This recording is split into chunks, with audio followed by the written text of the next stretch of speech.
High friends, আমি Shovan, welcome to my YouTube channel. এখন আমি হাউসফুল 5 এই মুভিটাকে নিয়ে রোস্ট করা ছাড়া আমার আর কিছু করার নেই। কারণ দেখুন, এটা এত জঘন্য একটা মুভি হয়েছে, আমার কিন্তু মুভিটা একদমই ভালো লাগেনি। প্রায় 3.5 ঘন্টা এই মুভির ডিউরেশন।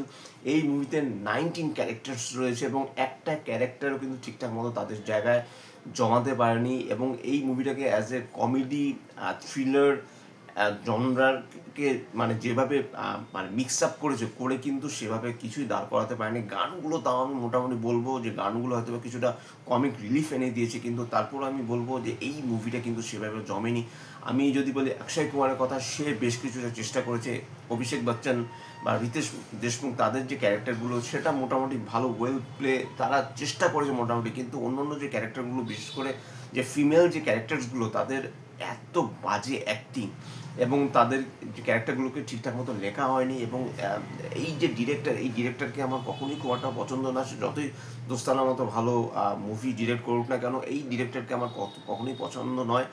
এবং সাজিদ নাদিরওয়ালা তার প্রোডাকশন হাউস থেকে এরকম মুভি এর আগে প্রচুর সে খাজা কাজ করছে, যাই হোক সেটা বড় কথা নয়, কিন্তু হাউসফুল ফ্র্যাঞ্চাইজির আমি বলবো এটা সব থেকে উইক একটা মুভি। এখানে দেখুন কিলার কে সেই জিনিসটা কিন্তু একদম শেষে গিয়ে রিভিল হয়, সেটা ঠিক আছে, কিন্তু প্রথমে যেই জিনিসটাকে দেখানো যে এই ক্রুজের যেভাবে শ্যুট যেভাবে স্টার্ট হয়, যে একটা লোক দৌড়চ্ছে এবং সেই লোকের একটা একটা খাবারের প্রতি একটা অ্যালার্জি রয়েছে, সেই অ্যালার্জি কারণে কি কি জিনিসগুলো ইনসিডেন্টগুলো হয়, সেই লোকটা কি করে খুন হয় এবং এর পেছনে দুটো কারণ রয়েছে। আমি যদিও এটা হাউসফুল 5 এর কথা বলছি, আমি বিটা দেখিনি, বিটা আমার দেখার কোনো ইচ্ছেও নেই, কারণ এরকম খাজা মুভি বানানোর কোনো যুক্তি আমি দেখি না। একটা কমেডি মুভি আমি দেখছি, আমি খুব কম জায়গাতেই আমি হেসেছি। আমি একটা সিনের কথা বলবো যেখানে 6জন 3জন নায়ক 3জন নায়িকা জেলের মধ্যে রয়েছেন এবং জনি লিভার বাইরে রয়েছে এবং তার থেকে যে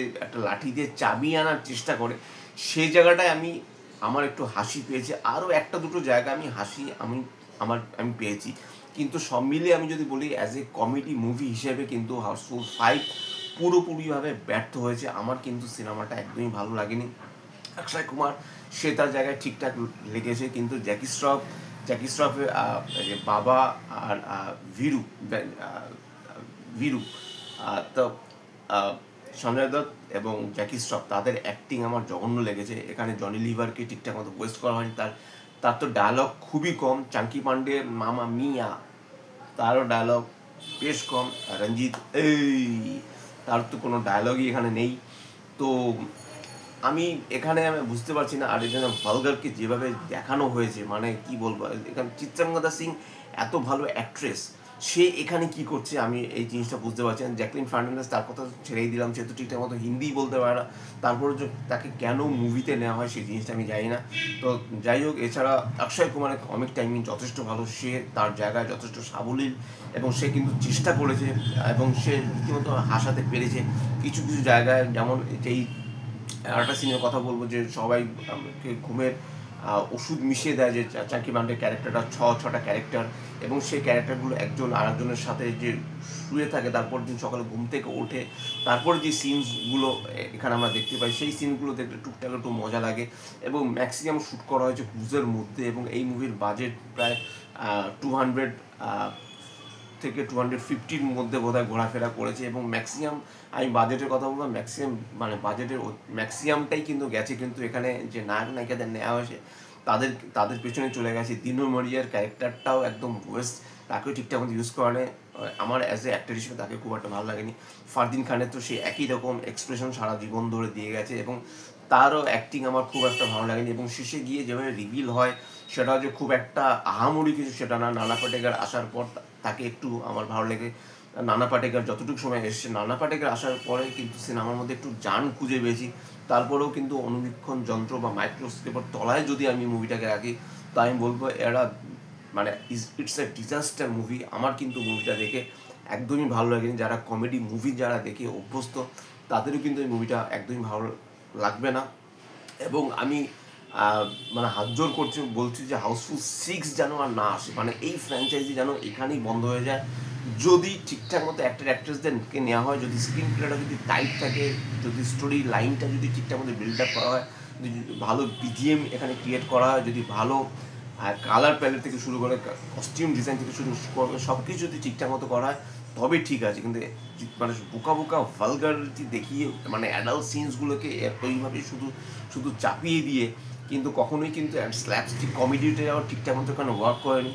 একটা মুভিকে সেভাবে জোর করে লোককে হাসানো কিন্তু অত সোজা নয়। একটা লোককে, একটা অডিয়েন্স আপনার একটা মুভি দেখবে, একটা লোককে হাসানো কিন্তু মাচ মাচ টাফ। আপনি একটা অ্যাকশন মুভি দেখে সেখানে কিন্তু অন্য ধরনের দর্শক কিন্তু থাকে, বা আপনার যদি থ্রিলার মুভি দেখেন বা আপনার যদি মার্ডার মিস্ট্রি দেখেন সেখানে কিন্তু অন্য অন্য অডিয়েন্স থাকে। কিন্তু আপনি একটা কমেডি মুভি দেখতে বসে সেখানে কিন্তু একটা লোককে কিন্তু আপনি হাসানো, সেটা কিন্তু মাচ মাচ কিন্তু টাফ। এটা অ্যাটলিস্ট আমি মনে করি, কারণ মানুষ কিন্তু চট করে হাসবে না। মানুষ এমনই কিছু সিনস এক্সপেক্ট করে তবেই সে হলে যাবে, বা হলে গিয়ে সে হো হো করে হাসবে, তখনই হাসবে যখন তার হাসি পাবে। জোর করে কখনোই আপনি একটা লোককে হাসাতে পারেন না। আমি বেশি কিছু আর এ নিয়ে বলবো না, এতটুকু বলবো এই মুভিটা দেখবেন কি দেখবেন না, আপনি 5A দেখবেন না 5B দেখবেন সেটা আপনার ব্যাপার। আমি 5A দেখেছি এবং আমি যথেষ্ট হতাশ। এবং এবার আমি বলবো যে অক্ষয় কুমারের একটা ব্রেক নেওয়া উচিত। মানে সে চোখ খুললাম আর চোখ বন্ধ করলাম, অক্ষয় কুমারের সিনেমা ডিফারেন্ট সিনেমা আসছে, প্রত্যেক মাসেই প্রায় অক্ষয় কুমারের সিনেমা চলে আসছে, কি সিনেমা হলে হোক বা OTT প্ল্যাটফর্মে হোক। যেভাবে অক্ষয় কুমার সিনেমা করছে আমার মনে হয় তার ব্রেক নেওয়া উচিত। অন্য অন্য অ্যাক্টরদের কথা কি বলবো, অভিষেক বচ্চন মোটামুটি, আমার অক্ষয় কুমারের পর অভিষেক বচ্চনের অভিনয় আমার ভালো লেগেছে। রিতেশ দেশমুখকেও ঠিকঠাক মতো এরা ইউজ করতে পারেনি।